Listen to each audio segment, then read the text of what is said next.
ನಿಂದ್ರಿ teacher ನಿಂದ್ರಿ ಕೂಡ್ರವಿ ನೀವು.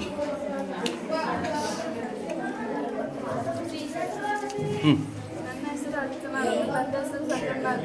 ನಾನು 8ನೇ ತರಗತಿಯಲ್ಲಿ ಓದುತ್ತಿದ್ದೇನೆ. ಸರ್ಕಾರಿ ಮಾದರಿಯ ಪ್ರಾಥಮಿಕ ಶಾಲೆ.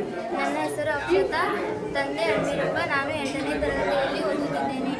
ಮತ್ತು ನಾವು ಗ್ರಹಗಳ ಬಗ್ಗೆ ಹೇಳುತ್ತೇವೆ. ಗ್ರಹಗಳು ಅಂದರೆ ಸೂರ್ಯನ ಸುತ್ತು ಅಂಡಾಕಾರದ ಪಥದಲ್ಲಿ ಪ್ರದಕ್ಷಿಣೆ ಹಾಕುವುದಕ್ಕೆ ಗ್ರಹ ಎನ್ನುವರು. ಸೂರ್ಯನ ಪರಿವಾರವನ್ನು ಇದು ಸೌರವ್ಯೂಹ ಎನ್ನುವರು. ಬುಧ ಗ್ರಹ ಇದು ಗ್ರಹಗಳು 8 ಇರುತ್ತವೆ. ಬುಧ ಗ್ರಹ, ಶುಕ್ರ, ಭೂಮಿ, ಮಂಗಳ, ಗುರು, ಶನಿ, ಯುರೇನಸ್, ನೆಪ್ಚೂನ್. ಬುಧ ಗ್ರಹ ಸೂರ್ಯನಿಗೆ ಅತ್ಯಂತ ಹತ್ತಿರವಿರುವ ಗ್ರಹ ಮತ್ತು ಇದು ಚಿಕ್ಕ ಗ್ರಹ ಬುಧ ಆಗಿದೆ. ಎರಡನೆಯದಾಗಿ ಬರುವುದು ಶುಕ್ರಗ್ರಹ. ಶುಕ್ರಗ್ರಹವು ಸೂರ್ಯನಿಂದ 2ನೇ ಸ್ಥಾನದಲ್ಲಿದೆ. ಇದನ್ನು ಬೆಳಕಿನ ಚುಕ್ಕೆ, ಬೆಳ್ಳಿ ಚುಕ್ಕೆ ಹಾಗೂ ಸಂಜೆ ಚುಕ್ಕೆ ಎಂದು ಕರೆಯುವರು. ಇದು ಭೂಮಿಗಿಂತ ಸ್ವಲ್ಪ ಚಿಕ್ಕದಾಗಿದೆ. ಭೂಮಿಯು ಸೂರ್ಯನಿಗೆ 3ನೇ ಸ್ಥಾನದಲ್ಲಿದೆ. ಇದನ್ನು ಜೀವಿಗಳನ್ನು ಹೊಂದಿರುವ ಏಕೈಕ ಗ್ರಹ ಎನ್ನುವರು. ನಾಲ್ಕನೆಯದಾಗಿ ಬರುವುದು ಮಂಗಳ ಗ್ರಹ. ಇದು ಅಂಗಾಕಾರ ಮತ್ತು ಕೆಂಪು ಗ್ರಹ ಎನ್ನುತ್ತಾರೆ. ಇದನ್ನು ಅಂಗಾಕಾರ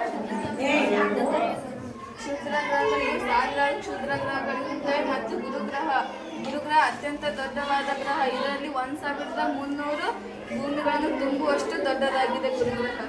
ಆರನೆಯದಾಗಿ ಬರುವುದು ಶನಿಗ್ರಹ. ಶನಿಗ್ರಹವು ಸೂರ್ಯನಿಂದ 6ನೇ ಸ್ಥಾನದಲ್ಲಿದೆ. ಇದು ಗುರುಗ್ರಹದಂತೆ ಅನಿಲಗಳನ್ನು ಸುತ್ತುವರೆದಿದೆ. ಅತ್ಯಂತ ಸುಂದರವಾದ ಗ್ರಹ ಶನಿಗ್ರಹ. ಯುರೇನಸ್ ಇದು ಸೂರ್ಯನಿಂದ 7ನೇ ಸ್ಥಾನದಲ್ಲಿದೆ. ಇದು ಗುರು ಮತ್ತು ಶನಿಗಳಂತ ಅನಿಲಗಳನ್ನು ತುಂಬಿರುವ ಗ್ರಹವಾಗಿದೆ. 8ನೇದಾಗಿ ಬರುವುದು ನೆಪ್ಚೂನ್ ಗ್ರಹ. ಸೂರ್ಯನಿಂದ 8ನೇಯ ಸ್ಥಾನದಲ್ಲಿದೆ. ಅತಿ ದೂರವಾದ ಗ್ರಹ ಎಂದರೆ ಅದು ನೆಪ್ಚೂನ್ ಗ್ರಹ.